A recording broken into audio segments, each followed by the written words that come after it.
Imagine comigo que você está em uma noite silenciosa, olhando para um acampamento às margens do Rio Jordão. Milhares de pessoas se preparam para atravessar ele. A expectativa, a medo, a esperança. E ali está Josué, um líder que não escolheu essa missão, mas que foi escolhido por Deus.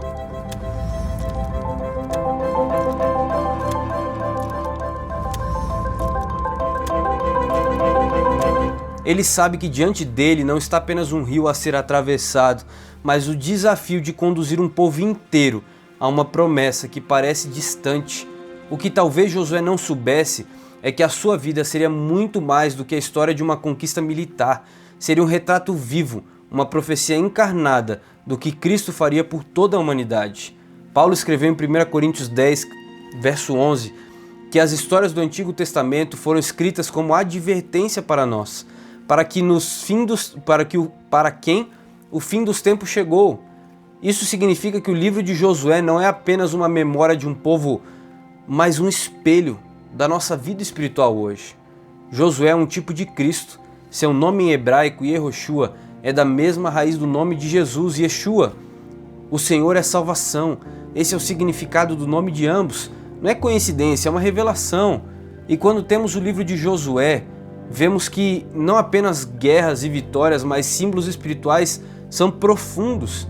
A travessia do Jordão não é apenas uma mudança geográfica, é uma representação da passagem da escravidão para a liberdade, da morte para a vida.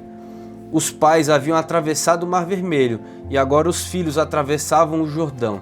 Isso aponta para o batismo cristão, para o novo nascimento, para a experiência pessoal de entrega. As muralhas de Jericó caíram não por força humana, mas pelo poder de Deus. 7 dias de marcha, 7 voltas, trombetas soando, o clamor do povo e então a queda. Esse episódio aponta para a queda do mal no fim dos tempos.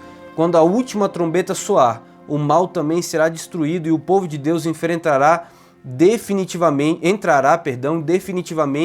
na Canaã celestial. Assim como as muralhas que pareciam intransponíveis ruíram diante do poder de Deus, também as muralhas que hoje nos cercam, sejam vícios, dores, pecados ou até dúvidas, vão cair diante da intervenção de Deus. E quem não se impressiona com a cena do sol parando lá em Gibeão? Josué orou e o tempo foi interrompido, não apenas um milagre da natureza, mas uma declaração de que o Deus do universo está disposto a intervir, até mesmo na ordem cósmica, para salvar o seu povo.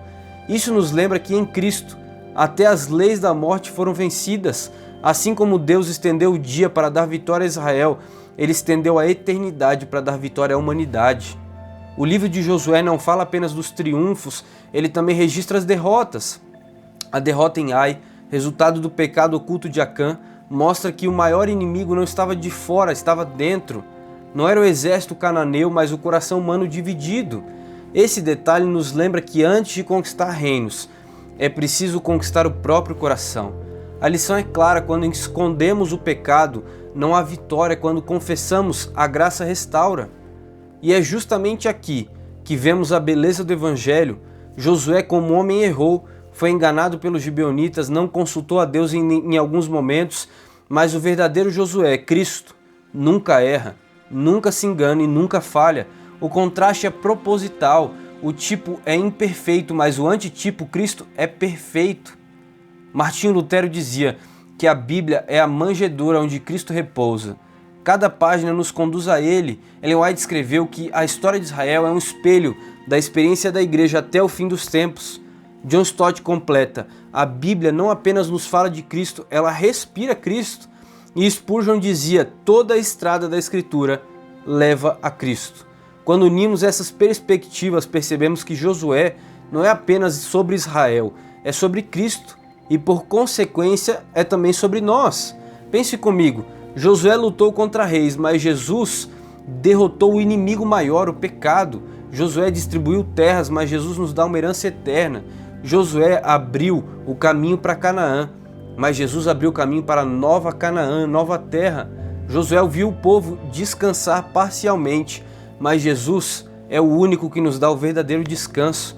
Hebreus capítulo 4 afirma que mesmo após Josué, o povo não alcançou o descanso completo, porque o descanso real só viria em Cristo. Bonhoeffer disse: Cristo não está apenas nas linhas, mas também está nos espaços em branco. E quando lemos Josué, vemos Cristo exatamente ali, nas entrelinhas, nas sombras, nas figuras. A tipologia não é uma invenção teológica, é a linguagem bíblica. O Êxodo é visto como batismo por Paulo. Canaã é vista como descanso eterno pelo autor de Hebreus. A Nova Jerusalém é descrita no Apocalipse como consumação da promessa. Tudo converge para Cristo. E é impossível não aplicar isso à nossa vida hoje. Assim como Israel precisou de fé para atravessar o Jordão, nós precisamos de fé para atravessar os desafios que enfrentamos. Assim como eles precisavam confiar para ver as muralhas caírem, nós precisamos confiar para que Deus derrube os gigantes da nossa vida. Assim como eles precisaram depender do capitão da salvação, nós precisamos depender de Cristo diariamente. C.S. Lewis dizia: o cristianismo, se falso, não tem importância alguma, mas se verdadeiro, é de importância infinita. A única coisa que não pode ser é de importância moderada. E eu quero te perguntar, como o cristianismo tem sido para você? Moderado, superficial, apenas mais uma tradição? Ou você tem reconhecido que está diante do verdadeiro Josué, aquele que guia a sua vida, aquele que garante a sua herança eterna? A história de Josué nos mostra que nós não podemos viver de forma passiva. Israel precisou lutar, precisou avançar, precisou confiar. O mesmo acontece conosco. A graça de Cristo não nos deixa parados, ela nos impulsiona a viver em obediência, a lutar contra o pecado, a marchar até que a promessa se cumpra. O verdadeiro Josué já conquistou a vitória final, mas ele nos chama a caminhar pela fé. E aqui vai um convite. Não leia o livro de Josué apenas como uma narrativa antiga, leia como um retrato da sua vida.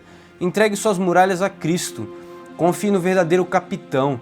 Viva como alguém que sabe que Canaã celestial está diante de nós, porque a promessa é certa. Assim como Josué não falhou em conduzir Israel, Cristo não falhará em conduzir você. Se você chegou até aqui, eu quero te desafiar. Compartilhe esse vídeo com alguém que precisa entender que a vida cristã é mais do que esforço humano. E escreva aqui nos comentários qual é a muralha que você precisa entregar para Cristo hoje. Qual é a muralha que você precisa vencer com Cristo hoje? Que é a batalha que você quer colocar na mão do verdadeiro Josué de Cristo. Qual é essa batalha? Escreve aqui, vamos dialogar juntos e crescer juntos, marchando para Canaã celestial. Deus é capaz de fazer muita coisa na sua vida, porque Ele é o verdadeiro Josué, Ele é o verdadeiro libertador. Ele conduziu aquele povo no deserto e vai conduzir a mim e a você. Eu quero junto com você orar e entregar a nossa vida para Cristo nesse momento. Vamos juntos? Querido Deus, Pai, nos abençoe e nos traga para mais perto do Senhor. Nos ajude a reconhecer o Teu poder e atuação na nossa vida diariamente. Nos liberta do mal, nos transforma em novas pessoas e nos ajude a continuar caminhando para Nova Canaã, para Canaã celestial. Fica conosco, com essa pessoa que está aqui comigo, transforme a vida dela. É isso que eu te peço em nome de Jesus. Amém. Como sempre, se inscreve aqui para não perder o próximo vídeo e eu te vejo no próximo vídeo. Até mais!